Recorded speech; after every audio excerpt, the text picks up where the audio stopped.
आदरणीय प्राचार्य महोदय, सभी व्याख्यातागण, जैसा कि आप सभी को विदित है, श्री आदिनाथ जैन पीजी कॉलेज में आज हम सभी महात्मा गांधी और हमारे पूर्व प्रधानमंत्री श्री लाल बहादुर शास्त्री जी के जन्म दिवस के उत्सव पर यहाँ पर एकत्रित हुए हैं। जैसा कि आप सभी को पता है, दोनों ही महान शख्सियत ऐसी हैं जिन्होंने भारत के विकास में योगदान दिया है। महात्मा गांधी न सिर्फ एक आध्यात्मिक गुरु, एक राजनीतिज्ञ, एक सामाजिक कार्यकर्ता, हर भूमिका में उन्होंने देश का गौरव बढ़ाया है। उसी प्रकार से लाल बहादुर शास्त्री ने भी विश्व के मंच पर भारत की एक अलग छवि तैयार की है। भारत को एक धर्म गुरु के रूप में प्रदर्शित किया है, अपने संस्कारों के माध्यम से, अपनी ईमानदारी के माध्यम से। तो इन्हीं दोनों महान शख्सियत की जन्म दिवस के उपलक्ष्य पे आज हम महाविद्यालय परिसर में एकत्रित हुए हैं। जैसा कि आप सभी को विदित है, कोविड-19 के चलते हम एक बहुत बड़ा समारोह आयोजित नहीं कर पा रहे हैं, लेकिन सभी स्टाफ की उपस्थिति में प्राचार्य महोदय के मार्गनिर्देशन में यह समारोह आयोजित किया जा रहा है। सर्वप्रथम मैं हमारे प्राचार्य महोदय को आमंत्रित करती हूँ मंच पर कि वे आए और गांधी जी और शास्त्री जी को पुष्प अर्पित करें और तिलक लगाकर उनका स्वागत करें।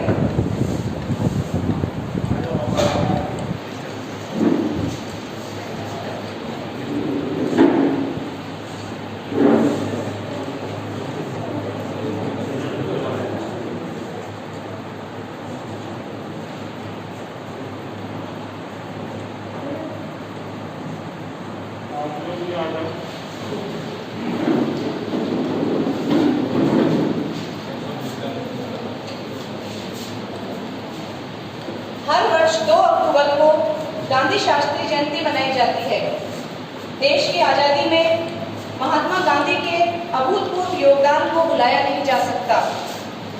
इसी क्रम में हमारे महाविद्यालय में भी हर वर्ष 2 अक्टूबर के दिन विभिन्न प्रतियोगिताओं का आयोजन किया जाता है। महात्मा गांधी एक ऐसी शख्सियत थे, वे सत्य और अहिंसा की राह पर चलने वाले थे और संपूर्ण मानव जाति को उन्होंने सत्य और अहिंसा की राह पर चलना सिखाया। न केवल भारत में बल्कि विश्व के मंच पर भी उनके विचार आज भी जीवित हैं, चाहे वो अहिंसा हो, चाहे वो स्वच्छता अभियान हो। आज संपूर्ण विश्व महात्मा गांधी को किसी न किसी रूप में याद करता है।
दीवान के पद पर कार्य करते थे।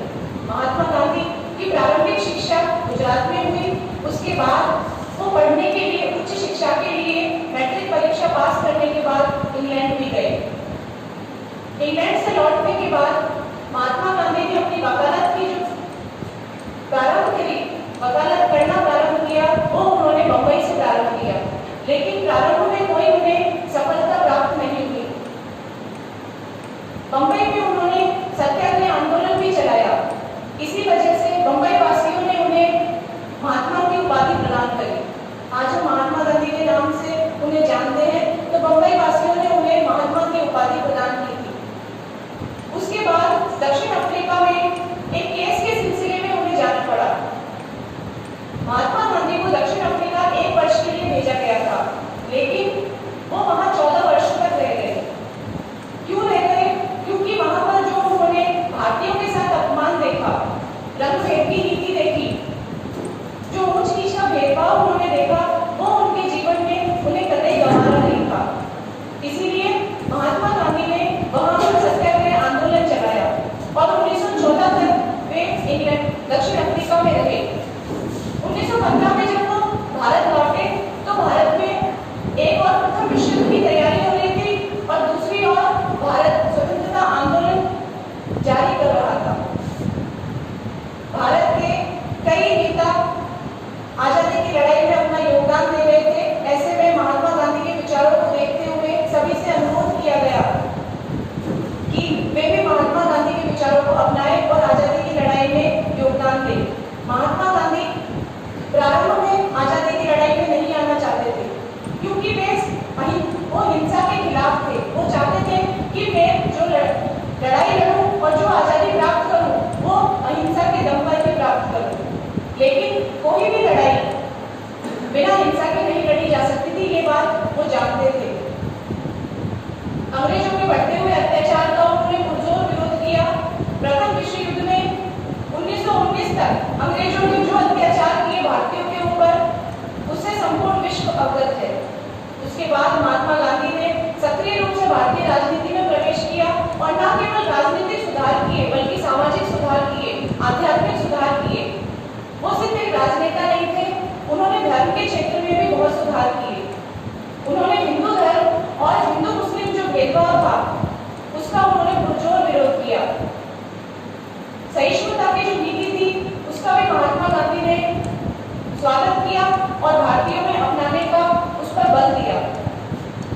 उसके बाद गांधी जी के द्वारा चलाए गए 3 आंदोलन, जिनके कारण भारत को आजादी प्राप्त हुई, सविनय अवज्ञा आंदोलन, असहयोग आंदोलन और अंग्रेज भारत छोड़ो आंदोलन।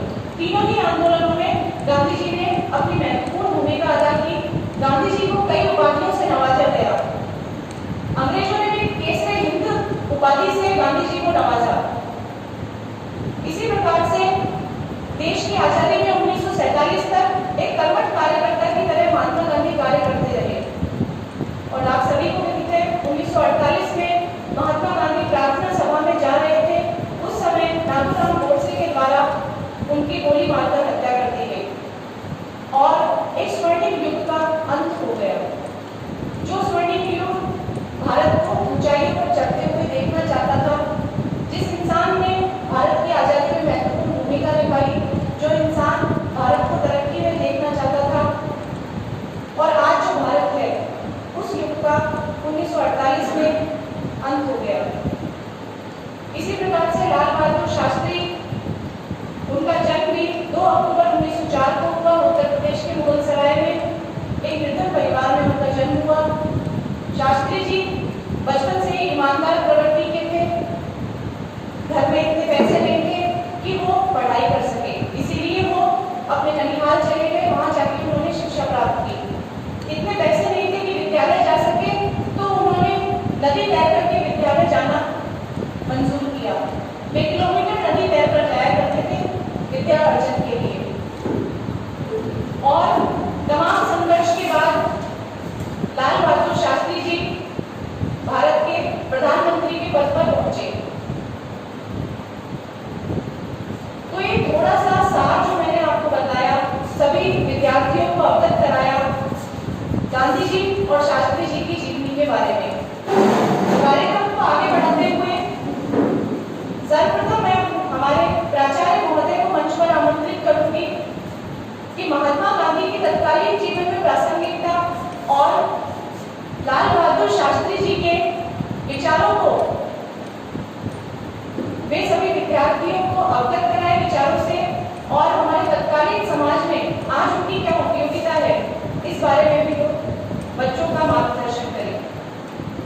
आदरणीय प्रिंसिपल सर,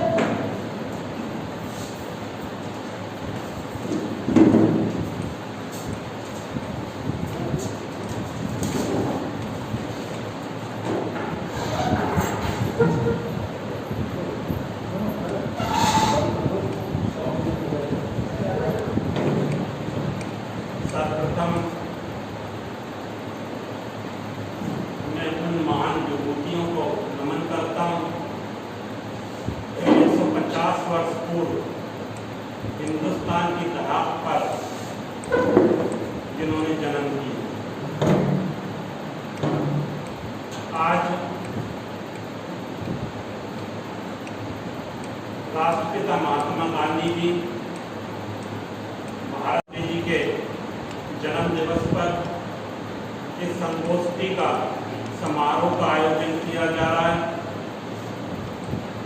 समारोह के प्रभारी डॉक्टर अंशुल जी, सभी मेरे विद्वान साथीगण,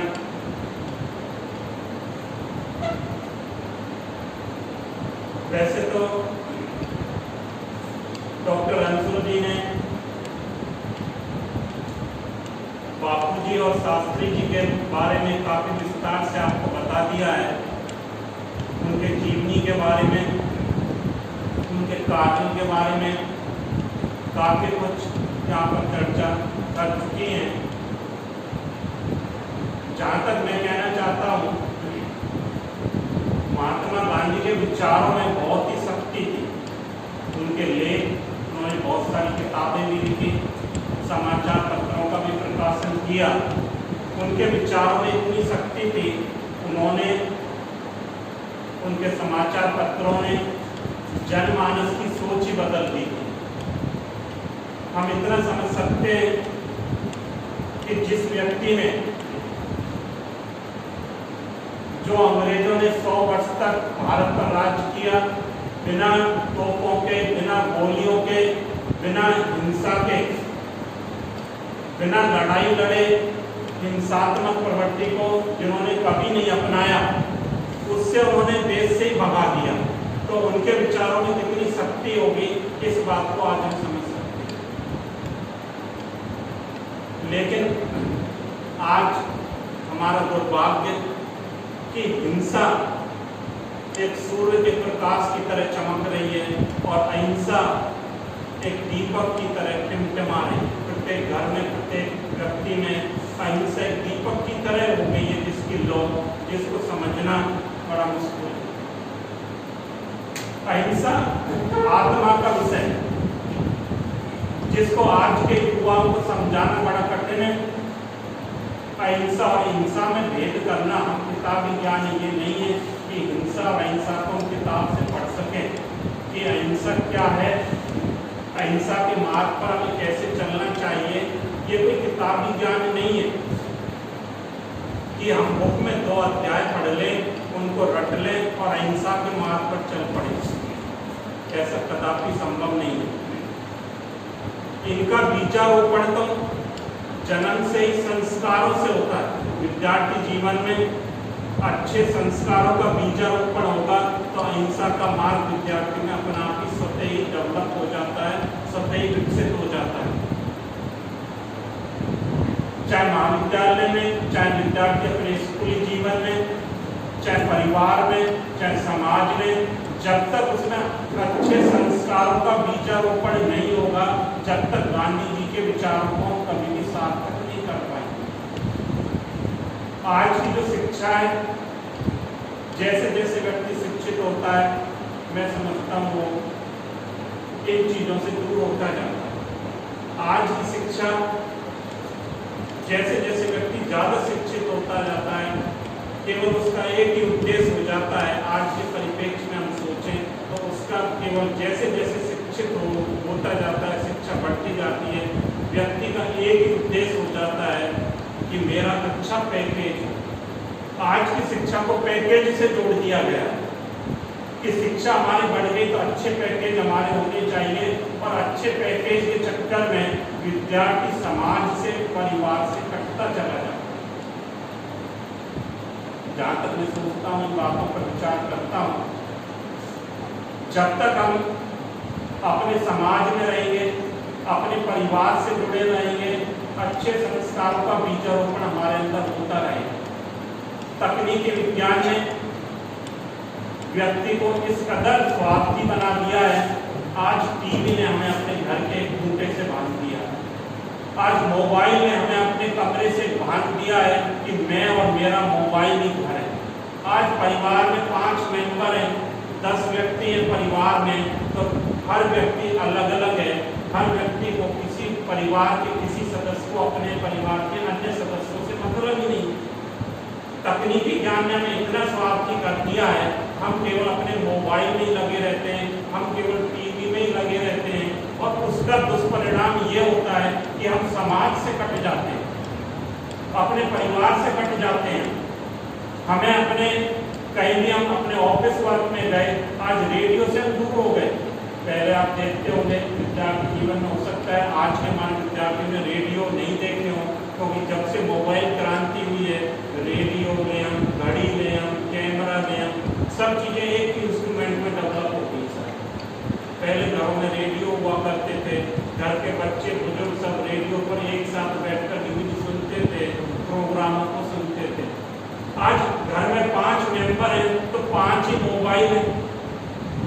आज घर में 10 मेंबर रहते हैं तो 10 मोबाइल हैं। प्रत्येक सदस्य का एक मोबाइल है, वो केवल अपने मोबाइल में ही लगा रहता है, उसे दुनिया से कोई लेना देना नहीं, जिससे क्या होता जाता है व्यक्ति में एकाकीपना, वो हिंसा के मार्ग पर चलने लगता है। हिंसा का मतलब ये नहीं है कि हम किसी को मार पीट करें, उसके विचारों में परिवर्तन आना भी, व्यक्ति के विचारों में परिवर्तन आना भी, स्वार्थी होना भी, ये भी एक प्रकार की हिंसा ही कहलाती है। हम दूसरे के प्रति गलत विचार उत्पन्न हमारे मन में होते जाते हैं, ये भी एक प्रकार की हिंसा ही कहलाती है। हिंसा का मतलब ये नहीं है कि हम किसी व्यक्ति को थप्पड़ मार रहे हैं, किसी को परेशान कर रहे हैं। विचारों में परिवर्तन करना, गलत विचारों के अपने अंदर बीजारोपित करना। हमारे अंदर होता क्या है, टीवी मोबाइल देखने से बार बार हमारे अंदर गलत विचार उत्पन्न होते जाते हैं। बाहरी जीवन में हम योग की बातें करते हैं, बड़ी बड़ी बातें करते हैं, और शाम को जाकर हम देखते हैं कि बहुत सारे व्यक्तियों का जीवन ऐसा नरक हो जाता है कि वो घर पर प्रवेश करने लायक नहीं। तो आज मेरी सभी विद्यार्थियों से मेरी यही अपील है कि गांधी जी ने जो शिक्षा हमें दी, गांधी जी के मार्ग पर हमें चलेंगे तो एक हम सुखी जीवन जी सकते हैं। विज्ञान तकनीकी का यदि हम सदुपयोग करेंगे तो हम एक सुखी जीवन जी सकते हैं।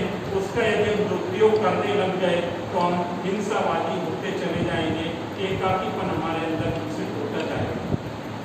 हम कहीं पर भी रहें, प्रतिस्पर्धा करें, एक स्वस्थ प्रतिस्पर्धा करें। यदि हमारे अंदर भावना ये विकसित हो गई कि उसको हम नीचा गिराकर, नीचा दिखाकर हमें आगे बढ़ना है, तो ये भी हिंसा का मार्ग हो गया। यदि हम सोचें कि भला व्यक्ति हमसे आगे नहीं निकलना चाहिए, वो भी हिंसा का मार्ग हो गया।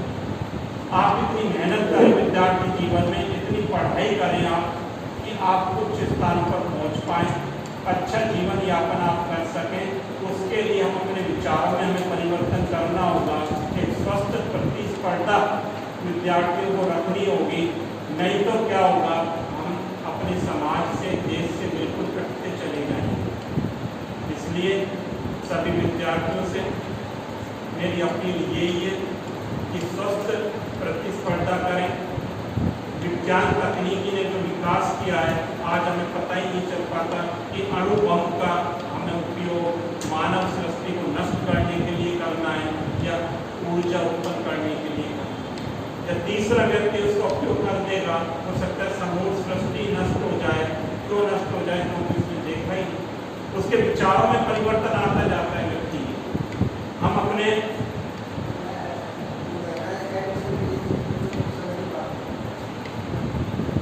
हमें अपने विचारों में परिवर्तन लाना होगा, चाहे अपने कार्य स्थल पर रहें, चाहे अपने विद्यार्थी जीवन में रहें। जब तक हम अपने विचारों में परिवर्तन नहीं लाएंगे, हमारी सोच में बदलाव नहीं लाएंगे, जब तक हम अहिंसा के मार्ग पर कभी नहीं चल सकते। गांधी जी के कई लोग गांधी जी की विचारधारा के विपरीत भी बात करते हैं कि गांधी जी की विचारधाराएं विपरीत थी। मैं कहना चाहता हूँ उन व्यक्तियों से, यदि 3 दिन गांधी जी की विचारधारा का पालन करके देख लें तो हमें पता चल जाएगा कि गांधी जी की विचारधारा कितनी कठिन है। यदि हम 3 दिन सत्य का मार्ग अपना लें, स्वार्थी जीवन से बिल्कुल हट जाए, तो हमें पता चल जाएगा कि सब सत्य बोलना, गलत विचारों का अपने अंदर विकास करना, 3 दिन में हमें पता चल जाएगा कि गांधी जी का मार्ग कितना कठिन था। उस मार्ग पर जब वो चले तो उन्होंने हमें एक नया जीवन दिया, एक नई सोच हिंदुस्तान को प्रदान करी।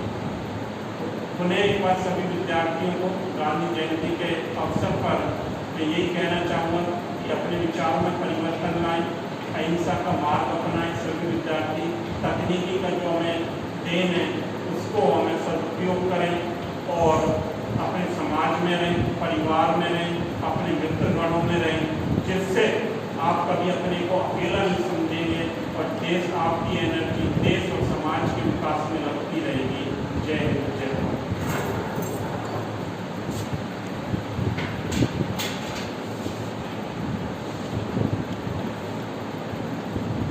प्राचार्य महोदय के विचारों से अवगत होने के बाद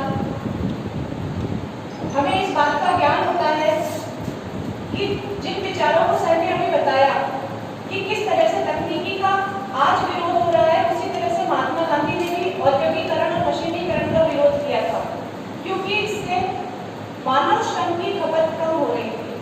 मानव श्रम समाप्त हो रहा था मशीनों के कारण, बेरोजगारी बढ़ रही थी, जनता भूखों मर रही थी उस समय। तो गांधी जी जिस चीज का विरोध वर्षों पहले कर रहे थे वो आज के समय में हम देख रहे हैं।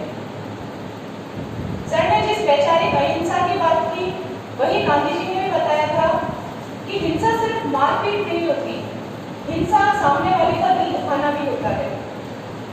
अपने विरोधी को लेकर मन में बुरे भाव लाना भी हिंसा ही माना जाता है। इन्हीं विचारों को आगे बढ़ाते हुए कार्यक्रम की अगली विचारों के ज्ञान के लिए हम आमंत्रित करेंगे हमारे केमिस्ट्री के सर श्रीमान दीपक शर्मा जी को, जो मंच पर आए और बच्चों को अपने विचारों से अवगत कराएं।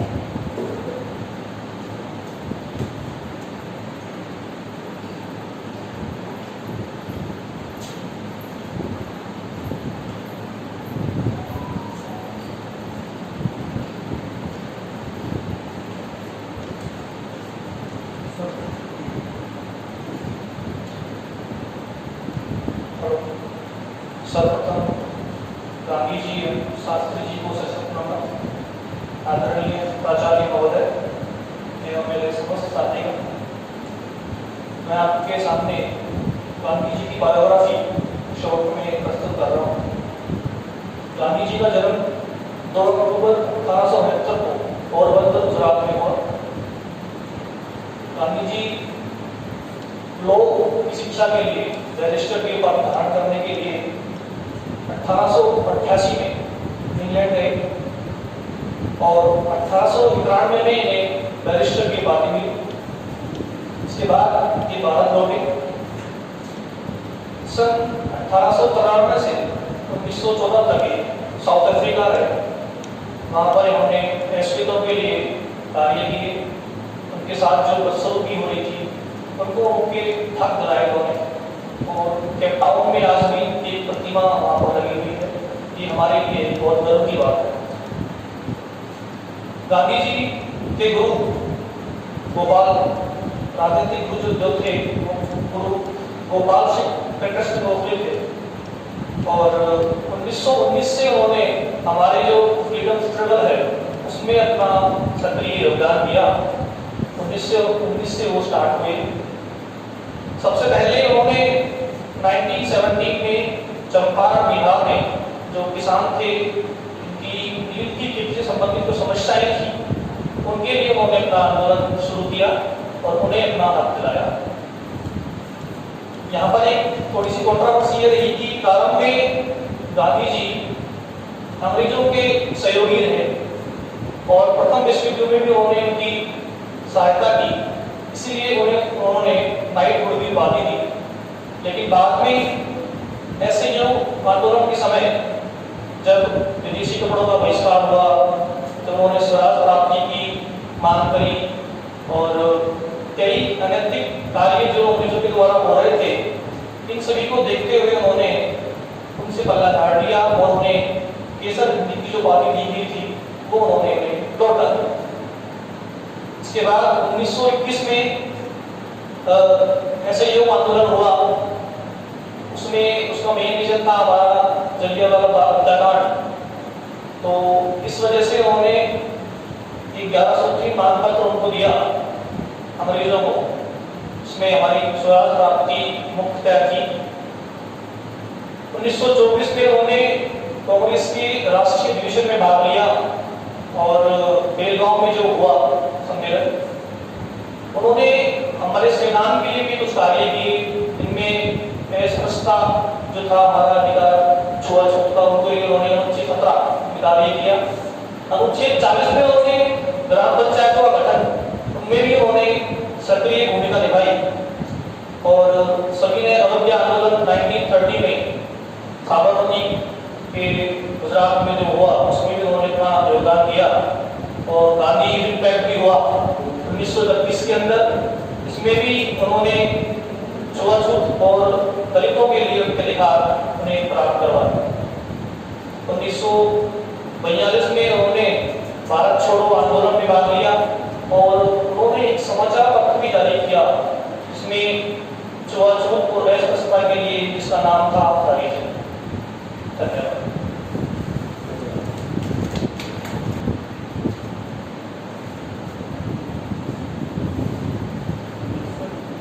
महात्मा गांधी जी के जीवनी को जानने के बाद,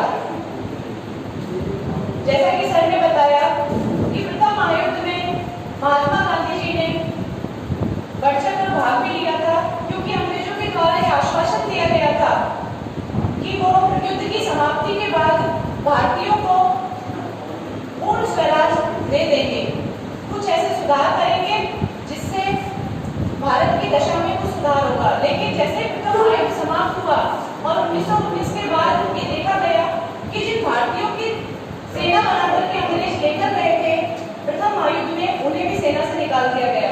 जनता भूखों मरने लगी और इस विश्वासघात को गांधी जी सह नहीं पाए और उन्होंने गांधी जी ने अंग्रेजों का साथ छोड़ दिया और सभी ने अवज्ञा आंदोलन प्रारंभ किया। इसी क्रम में महात्मा गांधी का एक अन्य विचार था स्त्री सुधार, नारी सशक्तिकरण। महिलाओं की स्थिति को सुधारने में गांधी जी ने अपना जीवन समर्पित कर दिया। स्त्री शिक्षा को लेकर गांधी जी ने कई महत्वपूर्ण कदम उठाए। इसी क्रम में महिला सशक्तिकरण के ऊपर हमारी व्याख्याता कॉमर्स डिपार्टमेंट की कुमारी दिव्या जांगीड़ आप सभी के समक्ष एक कविता प्रस्तुत करने जाएगी, जो महिलाओं की सशक्त स्थिति को दर्शाती है। सम्माननीय मंच एवं मेरे सभी साथीगण, जैसा कि आप सभी को विदित है, आज हम गांधी शास्त्री जयंती के उपलक्ष्य में एकत्रित हुए हैं। जैसे कि आप सभी को पता है, गांधी जी ने महिलाओं के उत्थान के लिए हमेशा कार्य किए हैं और समाज में महिलाओं की स्थिति को सशक्त रूप में प्रदर्शित करने में महत्वपूर्ण भूमिका अदा की है। इसी क्रम में मैं महिला सशक्तिकरण पर एक कविता सुनाना चाहती हूँ। जननी हूँ जीवन भी मैं, जननी हूँ जीवन भी मैं, जज्बातों पे मेरा जोर नहीं, सशक्त हूँ वह साकार भी हूँ मैं, सशक्त हूँ वह साकार भी हूँ मैं, नारी हूँ कमजोर नहीं, दर्पण हूँ वह अक्स भी मैं, दर्पण हूँ वह अक्स भी मैं, झुका सके मुझे वो शख्स नहीं, स्वाभिमानी हूँ वह आत्मनिर्भर भी मैं, टूट के अब वो वक्त नहीं। नहीं समझना आधी अधूरी, नहीं समझना आधी अधूरी, नहीं अधूरी मैं खुद में ही पूरी। साथ चलना हो तो हाथ बढ़ाना, साथ चलना हो तो हाथ बढ़ाना, पीछे हटना मुझे मंजूर नहीं। नारी हूँ कमजोर नहीं, झुका सके वो शख्स नहीं। धन्यवाद। ओजपूर्ण कविता के बाद कार्यक्रम को आगे बढ़ाते हुए मैं महात्मा गांधी का एक प्रिय भजन है, वैष्णव जन तो तेने कहिए, उसके लिए मैं आमंत्रित करूंगी गरिमा शर्मा और हमारी हिंदी की व्याख्याता श्रीमती ऋचा भट्ट मैम को। ये जो वैष्णव जन तो तेने कहिए पीर बराई जाने दे, ये भजन 15वीं सदी में गुजराती भक्ति साहित्य के श्रेष्ठतम कवि नरसिंह मेहता के द्वारा रचित था। ये गुजराती और हिंदी दोनों में लिखा गया था। ये महात्मा गांधी का प्रिय भजन था। प्राय प्रार्थना सभा में यह भजन गाया जाता था। कालांतर में यह भजन महात्मा गांधी के दैनिक पूजा का एक हिस्सा बन गया और उनके प्रिय भजनों का पर्याय बन गया। भारत में शांति और सद्भाव कायम रहे, यही इस भजन में सीख दी जाती है। तो मैं आमंत्रित करती हूँ दोनों ही व्याख्याताओं को कि वो मंच पर आए और एक बार फिर से हमें महात्मा गांधी की उसी प्रार्थना सभा की याद दिलाएं जो शायद वो उस समय किया करते थे।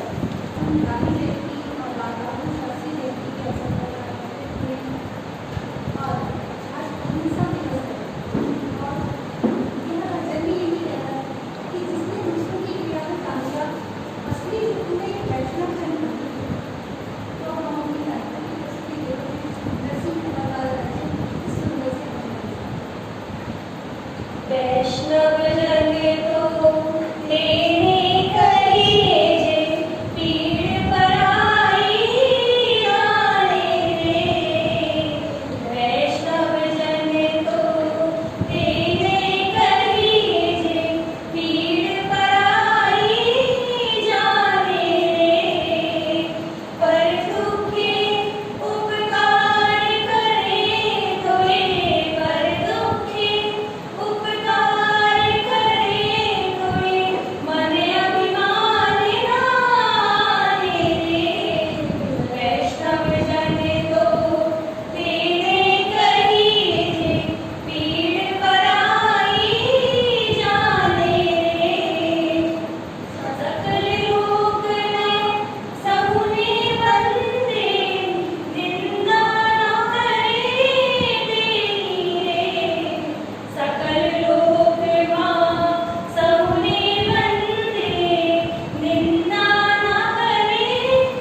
अपने इन्हीं भावों को कविता के माध्यम से उद्गार के रूप में प्रकट करने के लिए आ रही हैं कॉमर्स डिपार्टमेंट की व्याख्याता पूजा यादव, जिन्होंने महिलाओं की तत्कालीन स्थिति की उस पीड़ा को समझा कि समाज में महिलाएं आज भी उसी दौर में जी रही हैं जो शायद महात्मा गांधी कभी नहीं चाहते थे।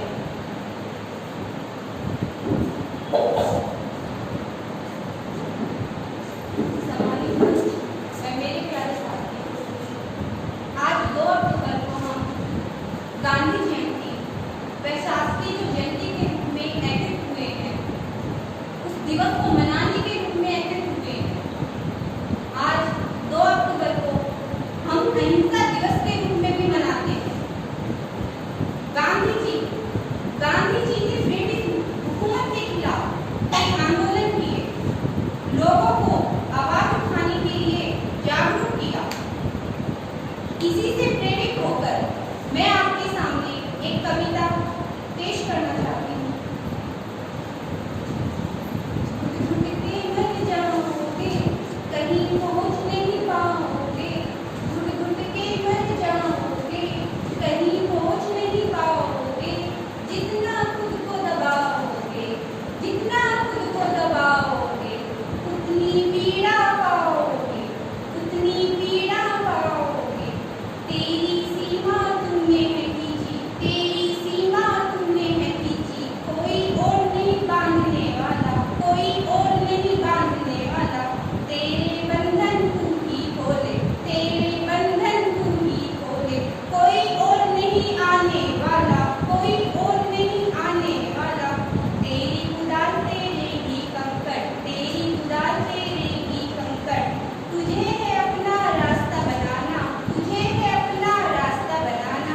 सजानी है फूलों की क्यारी, सजानी है फूलों की क्यारी। या बस खरपतवार उगाना, या बस खरपतवार उगाना। समेत हौसला निकलो तो सही तू, समेत हौसला निकलो तो सही तू। डर को जरा पीछे तो छोड़ो, डर को जरा पीछे तो छोड़ो। मौन रह के किसने तुझे समझा, मौन रह के तुझे किसने समझा। जरा एक बार चुप्पी तोड़ो, जरा एक बार चुप्पी तोड़ो। तो गांधी जी ने भारतीय समाज में व्याप्त छुआछूत जैसी बुराइयों के प्रति लगातार आवाज उठाई है। वे चाहते थे कि ऐसा समाज बने जिसमें सभी लोगों को बराबरी का दर्जा हासिल हो, क्योंकि सभी को एक ईश्वर ने भी बनाया है, उनमें भेदभाव नहीं किया जाना चाहिए। नारी सशक्तिकरण के लिए वे हमेशा प्रयासरत रहे थे। तो नारी सशक्तिकरण पर भी मैं आपके सामने कुछ लाइनें पेश करना चाहती हूँ। तू क्रांति की मशाल बन, तू क्रांति की मशाल बन, जो हो तेरे अधिकार का हनन, जो हो तेरे अधिकार का हनन। तू इंकलाब कर, तू इंकलाब कर, तू बदलाव की चिराग बन, तू बदलाव की चिराग बन। जो हो तेरे सम्मान का पतन, जो हो तेरे सम्मान का पतन। तू इंकलाब कर, तू इंकलाब कर। तू विद्रोह की आवाज बन, तू विद्रोह की आवाज बन। जो होना तेरे इच्छा का मान, जो होना तेरे इच्छा का मान। तू इंकलाब कर, तू इंकलाब कर। तू तलवार की धार बन, तू तलवार की धार बन। जो हो तेरे व्यक्तित्व का मोह, जो हो तेरे व्यक्तित्व का मोह। तू इंकलाब कर, तू इंकलाब कर। तू क्रोध की आग बन, तू क्रोध की आग बन। जो होना बराबरी का भाव, जो होना बराबरी का भाव। तू इंकलाब कर, तू इंकलाब कर। जय हिंद, जय भारत। ये दिन दोनों ही महान शख्सियत का जन्म हुआ, महात्मा गांधी और लाल बहादुर शास्त्री। शायद ही ऐसा कोई प्रधानमंत्री होगा जिसके पास अपनी खुद की कार नहीं होगी, अपना स्वयं का उसका घर नहीं होगा। लेकिन ऐसे ही एक प्रधानमंत्री थे हमारे लाल बहादुर शास्त्री, जिनके पूरे जीवन काल में उन्होंने एक कार खरीदी, वो भी अपने बेटे की जिद करने पर।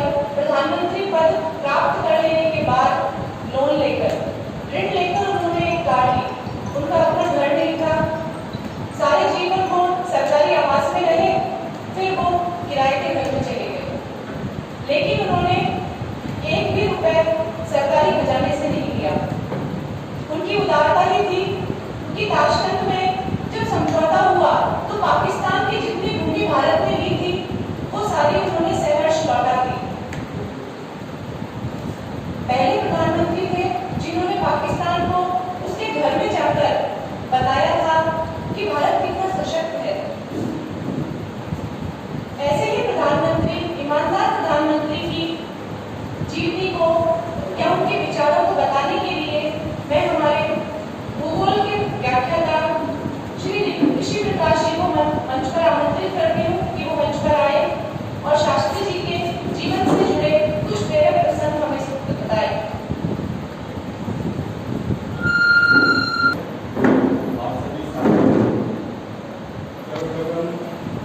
देश की महान शख्सियत राष्ट्रपिता महात्मा गांधी और देश के पूर्व प्रधानमंत्री श्री लाल बहादुर शास्त्री जी को सत्संग नमन। मैंने अभी आपको बताया कि शास्त्री जी शांति भरा जीवन जीते थे और बिल्कुल सरल जीवन जीते थे। यही उनकी एक स्पेशल पहचान थी। और कुछ बातें ऐसी मैं आपको बताऊंगा अभी कि उनका जीवन कितना सादा था और कितने उच्च विचार थे उनके। देश के अंदर 1965 के समय में जब अकाल की स्थिति बनी हुई थी, भुखमरी की समस्या थी, तो इन्होंने प्रधानमंत्री होते हुए भी सैलरी तक लेना बंद कर दिया। इन्होंने अपनी जो सैलरी होती थी प्रधानमंत्री पद की उसको भी इन्होंने छोड़ दिया था। उसी समय इनके घर पे जो काम करने वाली बाई आती थी उसको भी इन्होंने फ्री कर दिया था कि घर का काम मैं खुद कर लूँगा, लेकिन देश की सुरक्षा और देश के अंदर जो आर्थिक हालात हैं उनसे निपटना जरूरी है। इसी तरीके से हम सभी लोगों ने ट्रेन में सफ़र किया होगा और कुछ ने शायद जनरल क्लास के अंदर सफ़र नहीं किया हो, कुछ ने किया हो। आपको पता है सबसे पहले जनरल बोगी के अंदर पंखे कब शुरुआत की और किसकी देन थी? शास्त्री जी प्रधानमंत्री बनने से पहले गृह मंत्री भी रहे थे, रेल मंत्री भी रहे थे। रेल मंत्री जब ये थे तो एक बार ये यात्रा कर रहे थे एसी कोच के अंदर, तो रेल मंत्री होने के नाते इन्होंने पब्लिक की समस्या को जानने के लिए ट्रेन में इन्होंने घूमना शुरू किया और घूमते हुए जनरल क्लास में पहुँच गए। वहाँ जाके जब इन्होंने देखा कि जनरल क्लास के लोग पैसे तो दे रहे हैं, टिकट के पैसे देते हैं, लेकिन उनको सुविधा नहीं मिल पा रही, जैसे गर्मी में पंखे तक की सुविधा नहीं है। तो ये इनके साथ में इनका जो डेलीगेशन था, पीए वगैरह थे, उनसे ये बहुत नाराज हुए और उन्होंने कहा कि हम रेल मंत्री हैं, उसके बाद में भी स्थिति ऐसी है कि एक साधारण जो आदमी है उसको पंखे तक की भी सुविधा इसके अंदर नहीं है। तो उन्होंने उसी टाइम में डिसीजन लिया था कि इस जनरल क्लास के अंदर ट्रेन की जो जनरल बोगी है उसके अंदर पंखों की सुविधा शुरू करवाई जाए और साथ ही साथ ट्रेन के अंदर पेंट्री काम यानी कि रसोई यान जो होता है उसकी भी शुरुआत उन्होंने ही करवाई। ये सभी जानते हैं कि स्कूल में पढ़ने के लिए नदी पार करके जाते थे, गंगा तैर करके जाते थे। फीस ना होने के कारण स्कूलों से बाहर भी हुए, लेकिन जब ये इंटरमीडिएट कॉलेज में पढ़ने जाते थे तो ये पैदल जाने के कारण, रास्ते की जो समस्या थी उसके कारण क्लास में पहुंचने से पहले लेट हो जाते थे। तो टीचर इनको क्लास में एंट्री नहीं करने देते थे, लेकिन ये क्लास में बाहर खड़े होकर और टीचर की आवाज़ सुनकर अपने नोट्स बनाए और उन नोट्स की बदौलत ही इन्होंने अपनी सारी पढ़ाई करी और पढ़ाई करके ये देश के सर्वोच्च पद पर पहुँचे। प्रशासनिक पद का सर्वोच्च पद इन्होंने हासिल किया और उसके बाद में साधारण जीवन में एक बार ये मिल के अंदर भी गए थे, कपड़ों की मिल के अंदर, वहाँ भी जब ये गए तो इनके साथ इनका डेलीगेशन जो टीम थी इनकी वो सभी विजिट पे गए। जब ये वहाँ पहुँचे तो सारी मिल के अंदर ये जाकर इनको ख्याल आया कि यहाँ तक आई गए हैं तो अपन लोग घर के लिए जो इनकी श्रीमती थी उनके लिए इन्होंने साड़ी परचेज करने की सोची। तो वहाँ इन्होंने जब पूछा साड़ी की कीमत के बारे में, तो साड़ी की मिल का जो मालिक था वो भी उनके साथ था। उन्होंने इनसे कहा सर आपको पसंद कर लीजिए, आपको हम गिफ्ट कर सकते हैं। तो उन्होंने कहा था कि मुझे मुझे गिफ्ट नहीं चाहिए, अदरवाइज मैं इसको लेके भी नहीं जाऊँगा। उन्होंने उसके बाद में उनकी कीमत पूछी तो उन्होंने कीमत बताई कि ये साड़ी 1000 रुपये की है, कि 800 रुपये की है। आज के ज़माने में ये शायद बहुत कम वैल्यू है, लेकिन 65 के अंदर ये वैल्यू बहुत बड़ी है। तब इन्होंने कहा, प्रधानमंत्री के पद पे होते हुए इन्होंने कहा कि ये बहुत महंगी है, मुझे कुछ सस्ती कीमत की दिखाइए। तो इनको 400 से 500 रुपये की कीमत की साड़ी भी दिखाई गई, लेकिन इन्होंने उनको भी लेने से मना कर दिया और इन्होंने बहुत कम कीमत की लगभग 200 रुपये के आसपास की साड़ी इन्होंने परचेज की और अपने घर लेके गए। इसी तरीके से जब ये गृह मंत्री थे तो इन्होंने जो इनका दिल्ली में आवास था उस पर 2 मार्ग होते हैं गृह मंत्री के, एक जनपद की ओर होता है, एक अकबर मार्ग की ओर होता है। तो जनपद की ओर से ना होकर अकबर मार्ग की तरफ से 2 महिलाएं वहाँ से गुजर रही थी।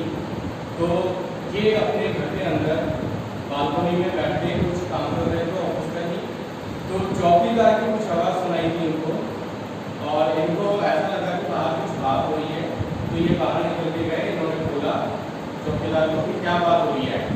तो चौकीदार ने कहा कि सर ये यहाँ से लेके जा रही है रास्ते को, ये मतलब VIP मार्ग है, इसमें से इनको जाना अलाउ नहीं है, ये यहाँ से जा रही है। तो उन्होंने कहा कि इनके सिर पे देखो लकड़ी के गट्ठे हैं, ये वजन से परेशान है, अगर इनको इस रास्ते से जाने से इनकी समस्या बच रही है, इनकी रास्ते की जो दूरी है वो कम हो रही है, तो इस मार्ग से जाने में कोई परेशानी नहीं है। फिर उन्होंने चौकीदार को मना किया कि आगे से यदि ऐसा होता है तो आप उनको मना नहीं करें, उनको उसी मार्ग से जाने दें। तो इस तरीके से शास्त्री जी ने अपना जीवन उच्च बनाया था और अपने केवल जीवन को जो नैतिक जीवन इनका था बहुत शांतिपूर्ण जीवन था, इन्हीं विचारों से उन्होंने अपने जीवन को उच्च दर्जे तक पहुँचाया था। जैसा कि सर ने शास्त्री जी के बारे में बताया कि उनका जीवन बहुत ही सादगीपूर्ण था। इसका अंदाजा इस बात से भी लगाया जा सकता है कि सरकारी कोष से उनके कार्यकाल में 50 रुपये मासिक उन्हें मिला करता था भत्ता। उन्होंने अपनी पत्नी से पूछा कि घर के मासिक खर्च में कितना पैसा लगता है, तो उन्होंने 40 रुपये बताए। तो इन्होंने आगे बढ़ के कहा कि मेरा 10 रुपये काट लिया जाए क्योंकि ये मेरे लिए अनावश्यक है, मुझे 40 रुपये ही बहुत होते हैं अपने जीवन को जीने के लिए। और जब इनकी मृत्यु उपरांत इनकी कार का ऋण नहीं चुका तो इंदिरा गांधी जी ने कहा कि इनके ऋण को माफ कर दिया जाए, लेकिन इनकी पत्नी को ये गंवारा नहीं था। जिन सादगी और विचारों को शास्त्री जी ने जीवन पर्यंत बना के रखा, उनकी मृत्यु उपरांत उसी शास्त्री जी की पत्नी ने उनके ऋण को चुकाया और 4 वर्ष तक उनका कार का ऋण चलता रहा। तो ऐसी महान शख्सियत थे लाल बहादुर शास्त्री। इन्हीं के विचारों को, महात्मा गांधी और शास्त्री जी के विचारों को व्यक्त करने के लिए हमारे समक्ष आ रहे हैं केमिस्ट्री डिपार्टमेंट के ही प्रोफेसर मोहम्मद शकील अहमद जी। आप आए मंच पर और अपने विचार प्रस्तुत करें। मेरे प्रिय साथीगण और प्रिंसिपल सर, हम यहाँ जो उपस्थित हुए हैं महात्मा गांधी और लाल बहादुर शास्त्री जी को याद करने के लिए ही नहीं उपस्थित हुए हैं कि जो उनके जीवन में घटनाएं हुई हैं, उन घटनाओं से हमें क्या शिक्षा मिलती है, उन्हें हम रोजमर्रा के जीवन में डेली लाइफ में कैसे अप्लाई कर सकते हैं, कैसे यूज कर सकते हैं, उनकी लाइफ से हमें क्या शिक्षा मिल सकती है। एक दिन के लिए नहीं, रोज के लिए, पूरी जिंदगी के लिए हम क्या सीख सकते हैं कि मुझे महात्मा गांधी के अहिंसा के विचारों से मैं बहुत ज़्यादा प्रभावित हूँ।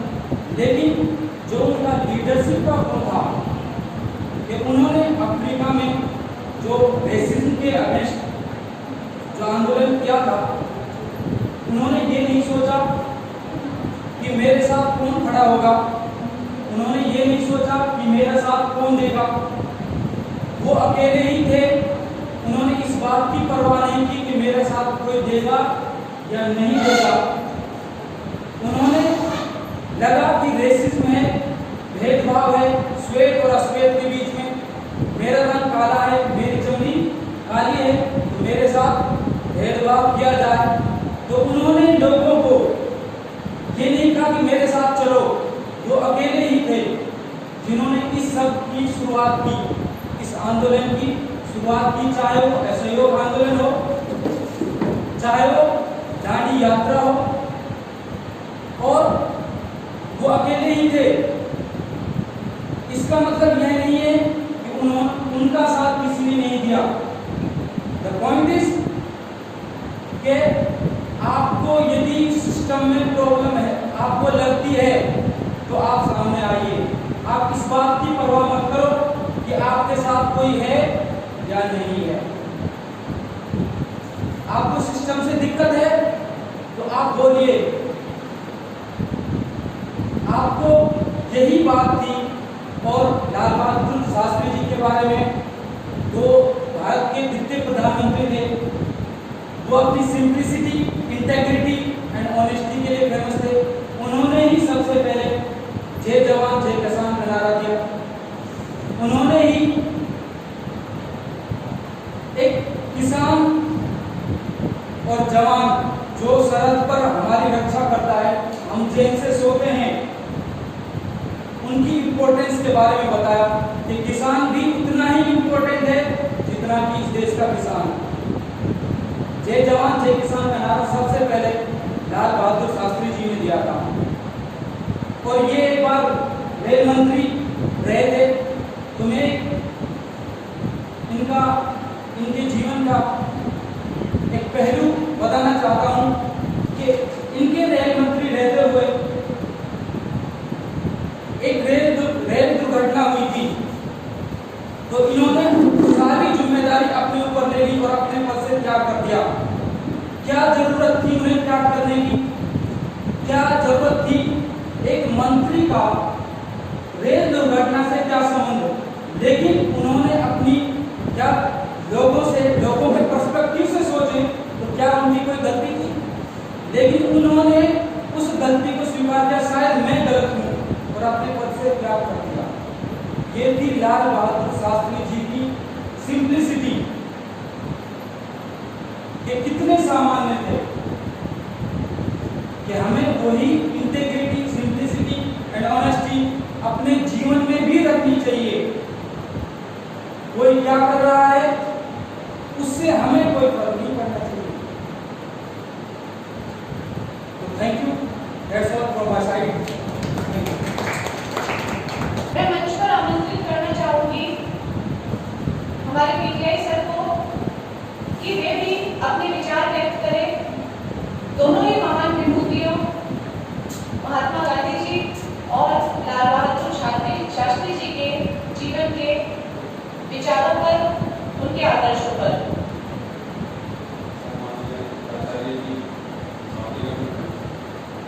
आज हम 2 अक्टूबर 2020 को जो हमारे देश के 2 महान विचारधाराएं उनकी जयंती मनाने के लिए उपस्थित हुए। ये 2 विचारधाराएं थी। आज 2020 के अंदर जो कोविड चला हुआ है, ये विचारधाराएं उनके लिए फिट बैठती हैं। एक नीचे से ऊपर उठता है, एक ऊपर से नीचे आता है। जिसके पास कुछ नहीं था वो देश का प्रधानमंत्री बनता है, और एक जिसके पास बहुत कुछ था वो गरीबों के लिए बहुत कुछ करता है। बिल्कुल पतला शरीर, एक केवल उसके अंदर आत्मा वो कैसा है, मुंह मारते ही वो जाए, और एक बिल्कुल नन्हा सा जिसको ये कहते हैं ये आदमी क्या काम करेगा, वो देश का प्रधानमंत्री बनता है, बहुत कुछ करता है। ये खासकर आज के नौजवान युवाओं के लिए आदर्श है, जो ये कहते हैं हमारे पास कुछ नहीं है, कुछ नहीं है। इसलिए सादा जीवन, कुछ विचार रखना चाहिए इंसान को, अपने मोटिवेटेड उस पर ध्यान रखना चाहिए, लक्ष्य पे कि अपन को क्या करना है। अगर अपने पास कुछ नहीं है कोई बात नहीं, लक्ष्य को ध्यान रखो, जरूर मिलेगा आपको लक्ष्य। महात्मा गांधी ने हम लोगों को सिखाया अहिंसा के ऊपर चलो, आपको बहुत कुछ मिलेगा। और वही हमारे प्रधानमंत्री श्री लाल बहादुर शास्त्री जी, एक महात्मा और एक लाल।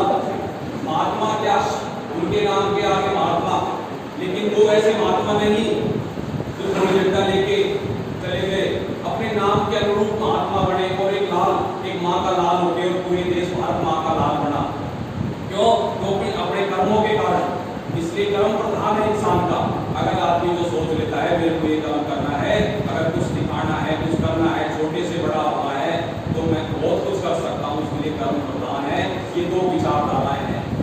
ये हमको अलग अलग संदेश देते हैं। दोनों बैरिस्टर दोनों उस पदों पे पहुंच गए।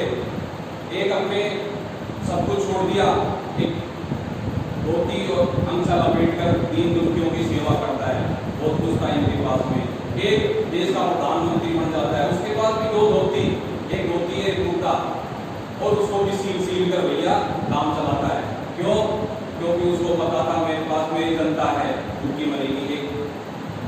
एक 1965 की बात है, जब देश में पाकिस्तान ने हमला किया था, देश के पास कुछ नहीं था, और अमेरिका से क्यों आते थे, कैसे लाल जिनको मार के दौड़ खाते थे, जानवर खाते थे, तो इनके अंदर जुबान थी लेकिन कुछ नहीं कर पाते। अमेरिका सोच देता बार बार में कि मैं अपना क्यों बंद कर दूंगा, पाकिस्तान से संधि कर देगा, लेकिन उन्होंने कुछ नहीं किया। इसलिए कर दे भैया करना है तो।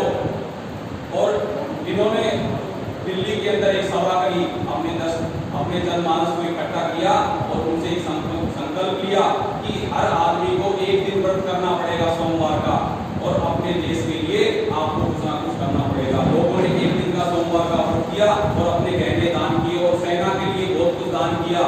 तो इन्होंने नारा भी दिया था लाल बहादुर शास्त्री ने, जय जवान जय किसान। किसान हल चलाता है, अन्न पैदा करता है, देश के लोगों की पेट भरता है, और जवान देश की रक्षा करता है। दोनों को स्वतंत्र होना चाहिए। इसीलिए ये विचारधारा आज के जवान युवाओं के लिए बहुत प्रसिद्ध है। कोविड के अंदर बहुत कुछ खत्म हो चुका है, लेकिन अपना धैर्य ना खोएं और अपने सपनों को सजोते हुए इस साल को कैसे न कैसे निकालें। धन्यवाद।